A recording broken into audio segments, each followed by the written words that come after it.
സംസ്ഥാനത്ത് ഇന്ന് നിശബ്ദ പ്രചരണം. സ്ഥാനാർത്ഥികളെല്ലാം വോട്ട് ഉറപ്പിക്കുന്നതിന്റെ അവസാന നിമിഷ പ്രവർത്തനങ്ങളിലാണ്. പോളിംഗ് സാമഗ്രികളുടെ വിതരണവും വിവിധ കേന്ദ്രങ്ങളിൽ നടക്കും. നാളെ രാവിലെ 7 മുതൽ വൈകിട്ട് 6 വരെയാണ് വോട്ടെടുപ്പ്.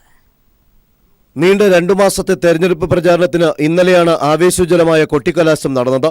ഇന്നത്തെ മണിക്കൂറുകളിൽ ഓരോ സ്ഥാനാർത്ഥികളും രാഷ്ട്രീയ പാർട്ടികളും നിശബ്ദ പ്രചരണത്തിലായിരിക്കും.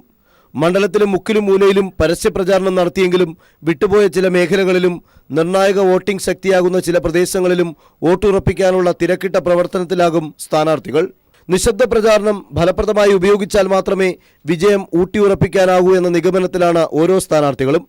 മിക്ക മണ്ഡലങ്ങളിലും ഏറെക്കുറെ ത്രികോണ മത്സരത്തിന്റെ ആവേശമുള്ളതിനാൽ ഇവിടങ്ങളിലൊക്കെ അടിയൊഴുക്കുകളും തന്ത്രങ്ങളും പ്രയോഗിക്കാനും രാഷ്ട്രീയ പാർട്ടികൾ തയ്യാറെടുക്കുന്നതും നിശബ്ദ പ്രചാരണ ദിനത്തിലാണ്. യുവ വോട്ടർമാരെ സ്വാധീനിക്കാനുള്ള സമയവും വോട്ടെടുപ്പിന്റെ തലേദിനം എന്നതിനാൽ അതിനും സ്ഥാനാർത്ഥികൾ പ്രത്യേക സമയം നീക്കിവെക്കും.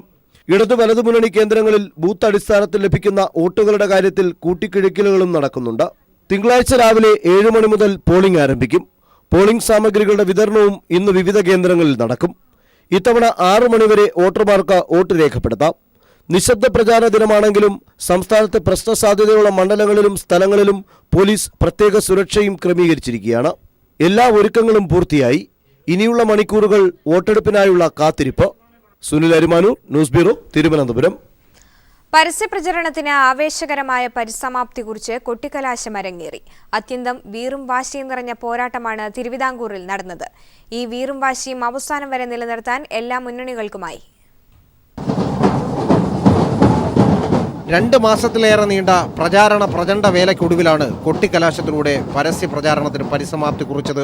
CPIM general secretary Sitaram Yechury, BJP അധ്യക്ഷൻ അമിത്ഷാ എന്നിവരുടെ വാർത്താസമ്മേളനവും കോൺഗ്രസ് പ്രവർത്തക സമിതി അംഗം AK ആന്റണി, കേന്ദ്രമന്ത്രി സ്മൃതി ഇറാനി എന്നിവരുടെ റോഡ് ഷോയും അരങ്ങേറിയത് പ്രവർത്തകരെ ആവേശത്തിലാഴ്ത്തി. തിരുവിതാംകൂർ പിടിക്കാൻ മുന്നണികൾ നടത്തിയ കഠിനാധ്വാനം കൊട്ടിക്കലാശത്തിൽ നിഴലിച്ചു. ഇടയ്ക്കിടെ പെയ്ത ചെറിയ ചാറ്റൽ മഴ പോലും പ്രവർത്തകരുടെ ആവേശം കെടുത്തിയില്ല. ഉദ്വേഗവും ആവേശവും നിഴലിച്ച വാക്കുകളോടെ ചീറിപ്പാഞ്ഞ പ്രചരണ വാഹനങ്ങൾ കവലകൾ കീഴടക്കി. ചെറു സംഘങ്ങളായെത്തിയ പ്രവർത്തകർക്ക് പിന്നാലെ ചെണ്ടയും നാസിക് ഡോളും കാവടിയും തേരുമെല്ലാം അണിനിരന്നതോടെ നടക്കുന്നത് പൂരക്കാഴ്ചയോ എന്ന സന്ദേഹത്തിലായി ജനങ്ങൾ. ജനാധിപത്യത്തിന്റെ പൂരപ്പൊലിമ കാണാൻ ജനങ്ങളും കവലയിലെത്തിയതോടെ ഗതാഗതം അക്ഷരാർത്ഥത്തിൽ സ്തംഭിച്ചു. ആവേശം അണപൊട്ടിയപ്പോൾ ചിലർ നൃത്തം വെച്ചു. മറ്റു ചിലർ മുഷ്ടികൾ ആകാശത്തിലേക്ക് ഉയർത്തി അസുരവാദ്യത്തിന്റെ താളത്തിൽ അലിഞ്ഞു ചേർന്നു. സ്വയം നിയന്ത്രിച്ച പ്രവർത്തകർ സൃഷ്ടിച്ച വേലിക്കടമ്പകൾ ആരും ചാടിക്കടക്കാത്തതിനാൽ അനിഷ്ട സംഭവങ്ങൾ റിപ്പോർട്ട് ചെയ്യപ്പെട്ടിട്ടില്ല. പോലീസും കേന്ദ്രസേനയും കാഴ്ചക്കാരായി എന്ന് തന്നെ പറയാം. പേരൂർക്കടയിലും കഴക്കൂട്ടത്തും നേമത്തും പാറശാലയിലും ആര്യനാട്ടും നെയ്യാറ്റിൻകരയിലുമെല്ലാം ആവേശം അണപൊട്ടി. കൊല്ലത്തെ ചുവപ്പിൽ മുക്കി മുകേഷ് നടത്തിയ കൊട്ടിക്കലാശം ശുഭപരിവസാനിയ ഒരു സിനിമ പോലെ സുന്ദരമായിരുന്നു. ചവറ, കുണ്ടറ, കരുനാഗപ്പള്ളി, കൊട്ടാരക്കര, പത്തനാപുരം, ആറന്മുള, റാന്നി, തിരുവല്ല എന്നിവിടങ്ങളിലടക്കം 30 മണ്ഡലങ്ങളിലും കൊട്ടിക്കലാശം ആവേശം വിതച്ചു. 2 മാസത്തിലേറെ നീണ്ട പ്രചരണ കോലാഹലങ്ങൾക്ക് പരിസമാപ്തി കുറിക്കപ്പെട്ടു. ഇനി നിശബ്ദ പ്രചരണത്തിന്റെ ഒരേ ഒരു നാൾ, മറ്റന്നാൾ കേരളം പോളിംഗ് ബൂത്തിലേക്ക്. തീർച്ചയായും ജീവൻ, ആ നിമിഷം, ആ മണിക്കൂറുകൾ ആരാണോ പരമാവധി പ്രയോജനപ്പെടുത്തുക അവർ തന്നെയായിരിക്കും ഈ തെരഞ്ഞെടുപ്പിൽ വിജയം നേടുകയും ചെയ്യുന്നത്. ക്യാമറാമാൻമാരായ ദേവദത്തനും കുമാറിനും റിപ്പോർട്ടർ ജീവനുമൊപ്പം സുനിൽ അരിമാനൂർ. പ്രചാരണ രംഗത്ത് കണ്ട വീറും വാശിയും പ്രതിഫലിപ്പിക്കുന്നതായിരുന്നു മധ്യകേരളത്തിലെ കൊട്ടിക്കലാശം. 3 മുന്നണികളുടെയും സ്ഥാനാർത്ഥികളും പ്രവർത്തകരും ചേർന്ന് കലാശക്കൊട്ട് അവിസ്മരണീയമാക്കി. അങ്കമാലി, കാഞ്ഞിരപ്പള്ളി, അടിമാലി എന്നിവിടങ്ങളിലുണ്ടായ നേരിയ സംഘർഷമൊഴിച്ചാൽ കൊട്ടിക്കലാശം പൊതുവെ സമാധാനപരമായിരുന്നു. മധ്യകേരളത്തിലെ വിവിധ കേന്ദ്രങ്ങളിൽ അങ്ങേയറ്റത്തെ ആവേശത്തോടെയാണ് സ്ഥാനാർത്ഥികളും പ്രവർത്തകരും കൊട്ടിക്കലാശത്തിൽ അണിനിരന്നത്. 2 മണിയോടെ തന്നെ പ്രധാന കവലകളിലേക്ക് കൊടിതോരണങ്ങളുമായി പ്രവർത്തകരുടെ ഒഴുക്കായിരുന്നു. 4 മണിയോടെ കൊട്ടിക്കലാശം അതിന്റെ പാരമ്യത്തിലെത്തി. സ്ഥാനാർത്ഥികളും മുഖാമുഖം അണിനിരന്ന പ്രവർത്തകരുടെ ആവേശത്തിന്റെ ഗതിവേഗം വർദ്ധിപ്പിച്ചു. പൊതുവെ സമാധാനപരമായിരുന്നു മധ്യകേരളത്തിലെ കൊട്ടിക്കലാശം. അങ്കമാലി, കാഞ്ഞിരപ്പള്ളി, കൊടുങ്ങല്ലൂർ, അടിമാലി എന്നിവിടങ്ങളിൽ നേരിയ സംഘർഷമുണ്ടായതൊഴിച്ചാൽ മറ്റൊരിടത്തും അനിഷ്ട സംഭവങ്ങളൊന്നും ഉണ്ടായില്ല. കുന്നംകുളം, ചാവക്കാട് എന്നിവിടങ്ങളിൽ സംഘർഷ സാധ്യത കണക്കിലെടുത്ത കൊട്ടിക്കലാശം ഒഴിവാക്കിയിരുന്നു. എറണാകുളം ജില്ലയിൽ തൃപ്പൂണിത്തുറയിലായിരുന്നു ഏറ്റവും ആവേശോജ്വലമായ കൊട്ടിക്കലാശം നടന്നത്. അഴിമതി വിരുദ്ധ പ്രക്ഷോഭത്തിന്റെ കേന്ദ്രബിന്ദുവായി തൃപ്പൂണിത്തുറ മാറിയപ്പോൾ മുൻപെങ്ങും കാണാത്ത ആവേശത്തിന് അത് സാക്ഷ്യം വഹിക്കുകയായിരുന്നു. എറണാകുളം മണ്ഡലത്തിലെ ഇടതുപക്ഷ സ്ഥാനാർത്ഥി അനിൽകുമാർ കൊട്ടിക്കലാശ സമയത്ത് കളക്ടറുടെ ക്യാമ്പ് ഓഫീസിന് മുന്നിൽ ധർണ നടത്തി. നഗരത്തിൽ പോലീസ് അതിക്രമങ്ങൾക്ക് ഇരയായവർക്ക് നീതി ലഭ്യമാക്കണമെന്നാവശ്യപ്പെട്ടായിരുന്നു ധർണ. വലിയ സുരക്ഷയാണ് കൊട്ടിക്കലാശത്തോടനുബന്ധിച്ച് എല്ലാ കേന്ദ്രങ്ങളിലും ഒരുക്കിയിരുന്നത്. സുരക്ഷയ്ക്കായി കേന്ദ്രസേനയുൾപ്പെടെ വിവിധ കേന്ദ്രങ്ങളിൽ വിന്യസിച്ചിരുന്നു. 2.5 മാസത്തെ തെരഞ്ഞെടുപ്പ് പ്രചരണത്തിന് അത്യാവേശോജ്വലമായ പരിസമാപ്തി. മധ്യകേരളത്തിലും സ്ഥിതി വ്യത്യസ്തമല്ല. തൃപ്പൂണിത്തുറയിൽ നിന്നും ക്യാമറമാൻ JP കൊട്ടാരക്കരയ്ക്കൊപ്പം അലക്സ് രാം മുഹമ്മദ്, കൊച്ചി. മലബാറിൽ ആവേശത്തിരയിലേക്കാണ് കൊട്ടിക്കലാശം നടന്നത്. റോഡ് ഷോ, ബൈക്ക് റാലി എന്നിവയൊക്കെ കൊട്ടിക്കലാശത്തിന്റെ ഭാഗമായി നടന്നു. CPIM പോളിറ്റ് ബ്യൂറോ അംഗം പിണറായി വിജയൻ മത്സരിക്കുന്ന ധർമ്മടത്ത്, പ്രതിപക്ഷ നേതാവ് VS അച്യുതാനന്ദൻ മത്സരിക്കുന്ന മലമ്പുഴയിലും കൊട്ടിക്കലാശത്തിൽ ആയിരങ്ങളാണ് അണിനിരുന്നത്. 2 മാസം നീണ്ടുനിന്ന പ്രചാരണ പ്രവർത്തനങ്ങൾക്ക് പരിസമാപ്തി കുറിച്ച് മലബാർ മേഖലയിൽ ആവേശകരമായ കൊട്ടിക്കലാശമാണ് നടന്നത്. ഉച്ചയോടെ തന്നെ വിവിധ മണ്ഡലങ്ങളിലെ പ്രവർത്തകർ ബൈക്കുകളിലും വലിയ വാഹനങ്ങളിലും പാട്ടും ഡാൻസുമായി നിരത്തിലിറങ്ങി. അഴിമതിയുടെയും സ്വജനപക്ഷപാതത്തിന്റെയും സ്ത്രീവിടനത്തിന്റെയും കൂട്ടരങ്ങൾ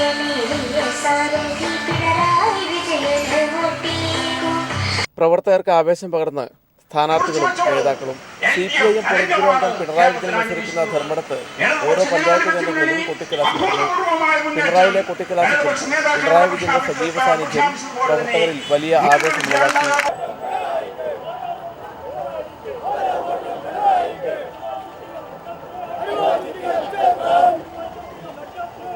പ്രതിപക്ഷ നേതാവ് VS അച്യുതാനന്ദൻ മത്സരിക്കുന്ന മലമ്പുഴയിൽ കൊട്ടിക്കലാശത്തിന്റെ ഭാഗമായി റോഡ് ഷോ നടന്നു.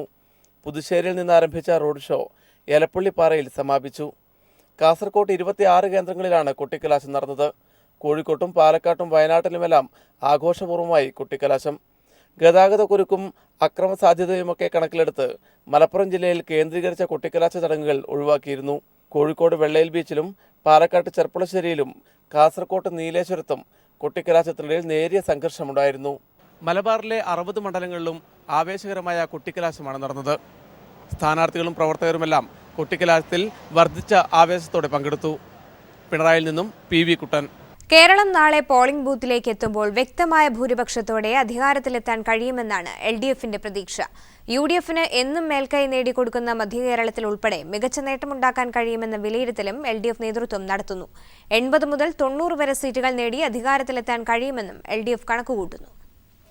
സംസ്ഥാനത്ത് ഭരണവിരുദ്ധ വികാരം ശക്തമാണെന്നും ഇത് തങ്ങൾക്ക് അനുകൂലമായ വോട്ടായി മാറുമെന്നും LDF വിലയിരുത്തുന്നു. മന്ത്രിമാർക്കും MLAമാർക്കുമെതിരായ അഴിമതി കേസുകളും വിലക്കയറ്റവും ജിഷാവധവും തെരഞ്ഞെടുപ്പിൽ ചർച്ചാ വിഷയമായത് UDFന് തിരിച്ചടിയുണ്ടാക്കുമെന്നും വിലയിരുത്തലുണ്ട്. BJP BDJS കൂട്ടുകെട്ട് നേരിയ തോതിൽ വോട്ട് ചോർച്ച ഉണ്ടാക്കിയേക്കാമെങ്കിലും ഭീഷണിയാവില്ലെന്നും LDF നേതൃത്വം വിലയിരുത്തുന്നു. പ്രധാനമന്ത്രി നരേന്ദ്രമോദിയുടെ വരവും പ്രചാരണവും കാര്യമായ ചലനം സൃഷ്ടിച്ചില്ലെന്നും വോട്ടായി മാറില്ലെന്നും വിലയിരുത്തപ്പെടുന്നുണ്ട്. 80 മുതൽ 90 സീറ്റുകൾ വരെ നേടി അധികാരത്തിലെത്താൻ കഴിയുമെന്നാണ് LDF നേതൃത്വത്തിന്റെ കണക്കുകൂട്ടൽ. UDFന് 55 മുതൽ 60 സീറ്റുകൾ വരെ ലഭിക്കാമെന്നും വിലയിരുത്തുന്നു. BJP അക്കൗണ്ട് തുറക്കില്ലെങ്കിലും വോട്ട് ശതമാനത്തിൽ വർധനയുണ്ടാക്കുമെന്നും LDF കണക്കുകൂട്ടുന്നുണ്ട്. മലബാറിലെ 60 സീറ്റുകളിൽ കഴിഞ്ഞ തവണത്തേതിനേക്കാൾ വലിയ മുന്നേറ്റമുണ്ടാക്കാൻ കഴിയുമെന്നാണ് പ്രതീക്ഷ.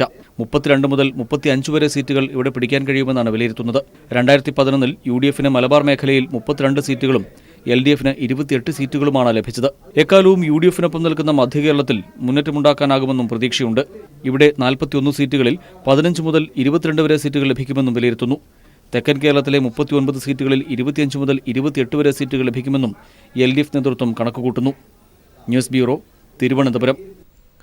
തെരഞ്ഞെടുപ്പിന് തലേ ദിവസവും വലിയ വിജയപ്രതീക്ഷ പുലർത്താതെ UDF കേന്ദ്രങ്ങൾ. 68നും 76നും ഇടയ്ക്ക് സീറ്റെന്നാണ് കോൺഗ്രസ് നേതൃത്വത്തിന്റെ വിലയിരുത്തൽ. അതേസമയം 75ന് മുകളിൽ സീറ്റ് നേടുമെന്ന വ്യത്യസ്ത നിലപാടാണ് A ഗ്രൂപ്പ് നേതൃത്വത്തിന്. പരസ്യപ്രചാരണം അവസാനിച്ചതോടെ അവസാനവട്ട കണക്കുകളിലാണ് മുന്നണികൾ. വിജയിക്കുകയാണെങ്കിൽ 76 സീറ്റ് വരെ എന്നാണ് കോൺഗ്രസ് നേതൃത്വത്തിന്റെ അവകാശവാദം. പ്രതിപക്ഷത്താണെങ്കിലും 68 സീറ്റുകൾ വരെ നേടും. 37നും 42നും ഇടയിൽ സീറ്റുകൾ കോൺഗ്രസ് പ്രതീക്ഷിക്കുന്നു.